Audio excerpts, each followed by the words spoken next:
ఈ 5 సంవత్సరాలలో గమనిస్తే అధ్యక్ష, దీంట్లో ఏ ప్రభుత్వం అన్నా రాని అధ్యక్ష, కొన్ని పథకాలు ఎవరు రద్దు చేయలేరు. ఇప్పుడు మనం 66,34,000 మందికి నేను పెన్షన్ ఇస్తా ఉన్నాను. దానికి సంవత్సరానికి అయ్యే ఖర్చు 23,600 కోట్లు. ఇది ఏ ప్రభుత్వమైనా రద్దు చేసే పరిస్థితి ఎవరికీ లేదు. రైతన్నలకు ఇచ్చే ఉచిత విద్యుత్ 11,000 కోట్ల రూపాయలు ఖర్చు అవుతా ఉంది. ఇది కూడా ఎవరు రద్దు చేసే పరిస్థితి లేదు. సబ్సిడీ కింద బియ్యం, సివిల్ సప్లైస్ 4,600 కోట్ల రూపాయలు మనం ఖర్చు చేస్తా ఉన్నాం. టచ్ కూడా చేయలేని సబ్జెక్టు.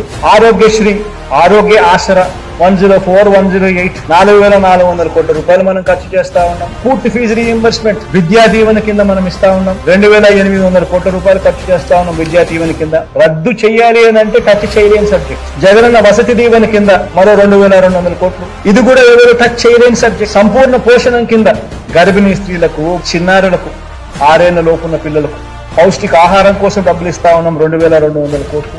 ఎవరు టచ్ చేయలేని సబ్జెక్ట్.